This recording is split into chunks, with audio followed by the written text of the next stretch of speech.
Alright, YouTube, I'm back with another video, update slash new vehicle. I got the 4PX. Nice little deal. I will tell you this, if you're looking for the 30% increase in response time, over the 4PKS, you're going to have to run the FHSS receiver that it comes with. That being said, the reason why I own 4 fast F614FS receivers. So when I bought the radio at the hobby shop, I just gave the guy the receiver. He gave me a life battery and 2 OSP3 plugs as an even trade because I needed to buy those. And I just used my fast receivers. The reason being it's not as fast in response time as the fast receivers is because the fast receivers encode and encrypt the incoming signal, and that's where the lag comes from. It's a more secure connection. So if you're looking for the speed, keep the receiver in the box. If it doesn't matter to you and you already got some, it works just fine with the 614FS receivers. So that's that. Nice radio. Battery doesn't last that long, surprisingly. You got to charge it like every 4 to 5, 6 hours, and I could run my 4PK like months without charging it, so I don't know. I got a Slayer. Bam. Traxxas. I like Traxxas. They make good stuff. If you want to have fun and just kick it, race, whatever your deal is, they make good stuff, and they have parts at every hobby shop you could possibly visit. Never been to a hobby shop that didn't have Traxxas stuff. So when I have fun in the neighborhood, I like to buy kits where the parts are readily available. HPI is one of them. Traxxas is one. I got a Savage if you've seen my other videos. Onto the Slayer. Basically, the kit was $430. I told the guy I'll give you the radio, the receiver, 2 servos, the battery pack, the starter wand, the wiring harness for the easy start and the glow igniter deal. He gave me $85 for it. And I basically just gave him the fuel bottle that was in the box. I gave him basically everything I didn't want. So I ended up getting the kit for $345. I bought the 17 mil Traxxas deal for the 17 mil hubs so I can put buggy tires on it. I bought 2 Savox 1258s. Good servos, $60, man. I keep them in stock. They're good. Real good. I will warn you, though. Depending on what receiver you have, whether you're running electric or nitro, it doesn't matter. If you stall these servos, meaning if you overthrow them and they stall the engine inside of them, they will draw 5 amps apiece. That's 10 amps if the scenario creates that. And you will have a glitch. And more than likely, the receiver will shut off or go into safe mode or whatever. I've had it happen to me on another vehicle that I've had. With the 614 FS receiver, I've talked to Futaba. You can run a 2-cell LiPo with it. Doesn't say it's rated for it in the specifications, but it will handle a non-regulated 2-cell LiPo for the receiver pack. If you have the issue that I had was with the 614 FF, the single antenna, and that one's only rated at 6 volts.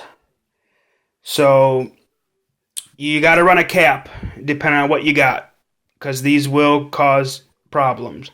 I do not have a cap in here, and I have a 614 FS receiver in this one. So no cap, just a 2-cell LiPo, and I don't have problems. But I did have one with the FF, because I do have one 614 FF receiver. So I run a cap on that one. Absolutely 0 problems. Got to watch it, though. These servos are hungry for juice. So 2 servos, 17 mil hub upgrade, 2-cell LiPo, 614 FS receiver, 4PX. These tires I was just running out in front of my house. They were just old, worn-out buggy wheels that I had sitting on the shelf back there, just to run it on the pavement. I didn't do anything with the suspension. I don't plan on it. I haven't even really drove it that much. I've only ran like 4 or 5 tanks through it, and I'm just not looking to like tear it up or just like run the wheels off it the first week I get it. I'm just gonna play with it when I got time. Something nice about ready to run stuff is normally when you want to go run it, they just run just like the day you bought them until the engine wears out or whatever. But anyway, I do have these for the park. 8th scale Badlands XTR compound. If you run these on just dirt and grass, they will last a long time. I have other pairs and they're like brand new still and they're like a year old. If you run them on pavement, you're going to wear them out really fast. And for $60 is what I paid for them. Pre-mounted, good deal. Out the door.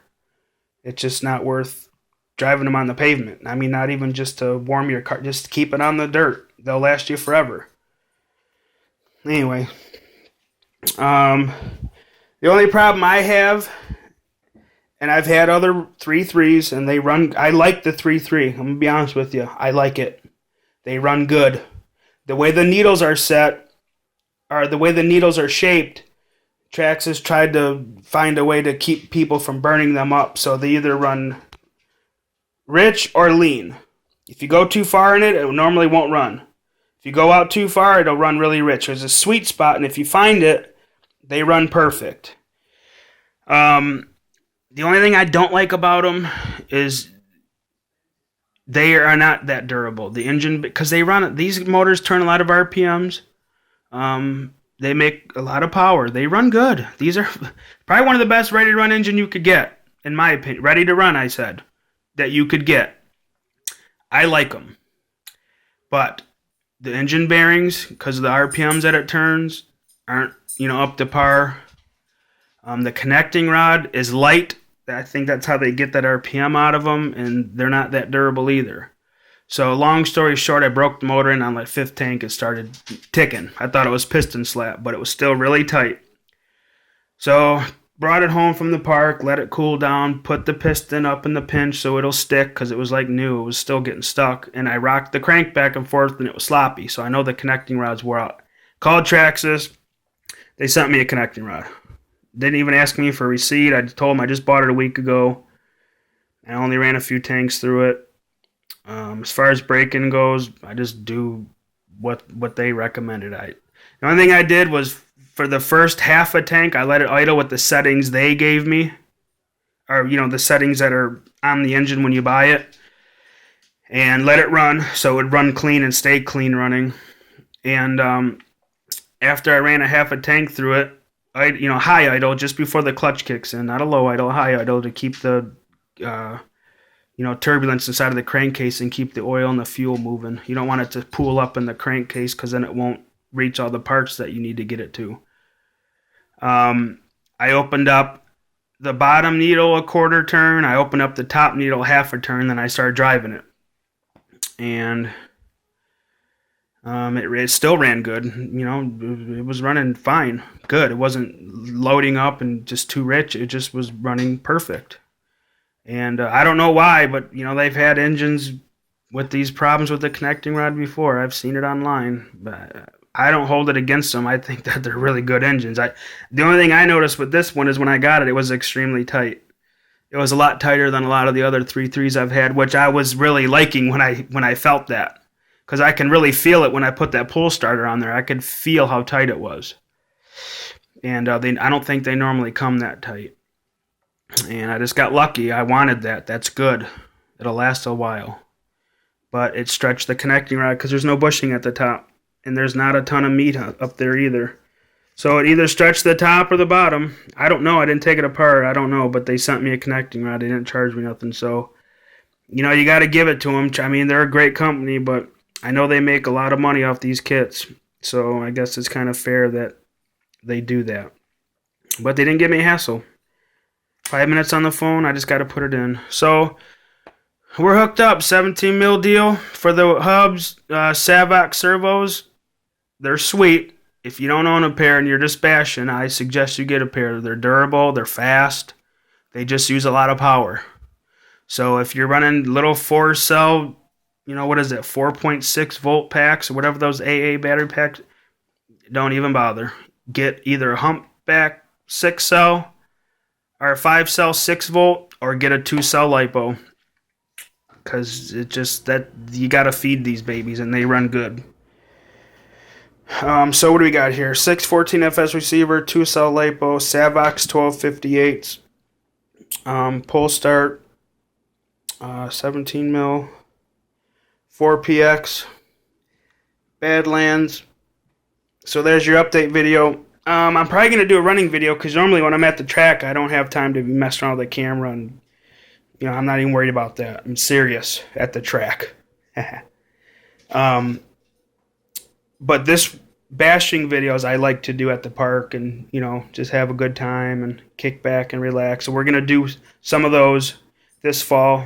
I like running my cars in the fall because they run so good. The weather's nice and cool. They don't get hot. They run good. Nice dense air charge. That nitromethane, that makes them run good. So there you have it. Traxxas Slayer Pro 4x4. I haven't done nothing to the suspension because I like it soft at the park.